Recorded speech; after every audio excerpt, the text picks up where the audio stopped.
अगर आपकी कोई भी लाइफ में रिस्पेक्ट नहीं करता, आपकी वैल्यू नहीं करता और जो आपके पुराने पार्टनर थे, जो आपके साथ रिलेशनशिप में थे, वो भी एक समय के बाद आपके साथ बोर होकर आपको रिलेशनशिप से छोड़ कर भाग गया, बोले कि तुम्हारे अंदर कुछ भी काबिलियत नहीं है, तुम कुछ आगे लाइफ में कुछ नहीं कर सकते हैं, और आपको लाइफ में हर आपके घर वाले से लेके आपके दोस्त से लेके सब कोई भी आपकी रिस्पेक्ट नहीं करता, और आपको लगता है कि सुसाइड कर लें, और आप सोचते हैं कि मेरे साथ ही ऐसा क्यों होता है, और आपको बहुत बार नेगेटिव थॉट आते हैं जैसे कि सुसाइड कर लें, और बहुत बुरे बुरे ख्याल भी आते हैं, और आप सोचते हैं कि मेरे साथ ऐसा क्यों होता है, हम क्या किए हैं, ये वो आप बहुत दिन भर ओवर थिंक करते हैं, और आप सोचते हैं कि मेरे जैसे लोगों के साथ ऐसा क्यों होता है, जबकि वो इतना ख़राब इंसान है, फिर भी वो लाइफ में ऐसा है वैसा है, उसकी सब रिस्पेक्ट करते हैं। तो और अगर सबसे पहले तो आपको अपनी सेल्फ रिस्पेक्ट वापस पानी है, तो सबसे पहले तो आपको उसके लिए वर्क करना होगा, और आपको वो नेगेटिव बातें जो भी लोगों ने आपको बोली होगी उसको बोलना नहीं है, उसको अपने दिल में रखना है, और उसको याद रखना है, और उसको जब तक याद रखना है जब तक आप अपने गोल को अचीव नहीं करते हो और उन लोगों को गलत नहीं साबित करते हो। उसके लिए सबसे पहले तो आपको जो भी उनकी बातें हैं वो बातें आपको एनर्जी देंगी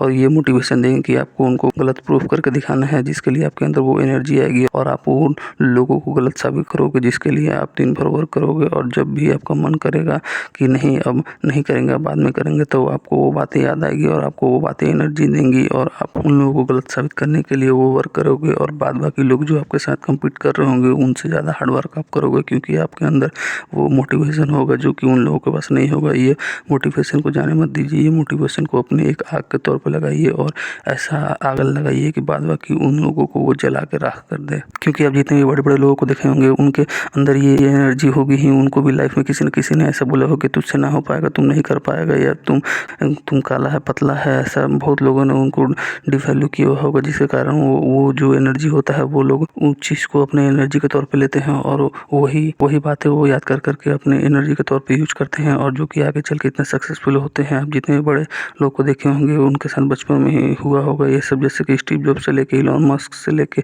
जितने भी बड़े बड़े लोग हैं उस सब ने बचपन में ऐसे स्थिति का सामना किया है। अगर आपके साथ हो रहा है तो ये कोई नया नहीं है। इसके लिए सबसे पहले तो आपको वो काम करनी होगी, आप दुनियादारी भूल जाइए, कोई भी दोस्ती यारी भूल जाइए, क्योंकि कोई भी दोस्त कुछ यार कोई आपके काम नहीं आएगा। अगर आपको जब ज़रूरत होगी तो और एक आध गो आएंगे भी तो वो आपके फिर आपसे बेनिफिट लेने का सोचेंगे, क्योंकि कोई भी चीज़ गिव एंड टेक पे होती है। अगर वो आपको कुछ दे रहा है तो आज सामने वाला आपसे कुछ उम्मीद भी करेगा, और अगर आप उसको नहीं दे पाएंगे तो वो आपकी वैल्यू नहीं करेगा, क्योंकि जो इंसान किसी पर डिपेंडेंट रहता है उसकी कभी वैल्यू नहीं होती है। और अगर आप किसी पर डिपेंड रहिएगा तो भूल जाइए कि आपकी कोई इज्जत होगी, तो क्या फ़ायदा है ऐसे जीने का। और अगर आपको करना है तो दुनियादारी भूल जाइए, हार्ड वर्क कीजिए, दिन भर अपने गोल के बारे में सोचिए, और जब तक वर्क कीजिए जब तक आपको गोल अचीव नहीं हो जाता, और जब तक आप वर्क नहीं कीजिएगा तब तक आप अचीव नहीं कर पाइएगा। उसके लिए सबसे पहले तो आपको स्टेप लेना होगा, स्टेप लीजिए और आगे बढ़ते जाइए, और तब तक बढ़िए जब तक कि आपको अचीव ना हो। बस 1 साल अपने आप को दुनियादारी से अलग कीजिए, और 1 साल के अंदर में आपको वो फ़र्क दिखने लगेगा, और 1 साल के अंदर में शुरुआत की जो इनिशियल डेज है उनमें आपको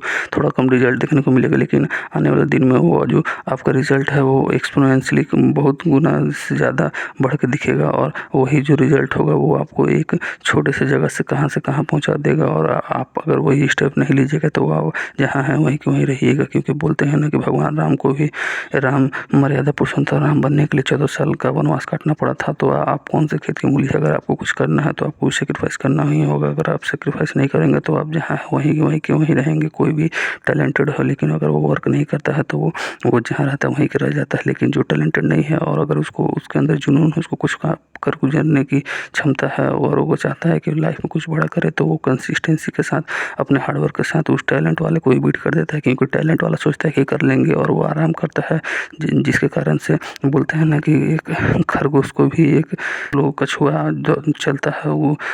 उससे भी आप उसको बीट कर सकते हैं। तो इसलिए आपको कंसिस्टेंस रहना है अपना वर्क में और लगे रहिए जब तक आपको वो चीज़ अचीव नहीं कर सकता है। और नेगेटिव बातों को अपनी एनर्जी के तौर पे लीजिए जो कि आपको हेल्प करेंगे आगे जाने के लिए।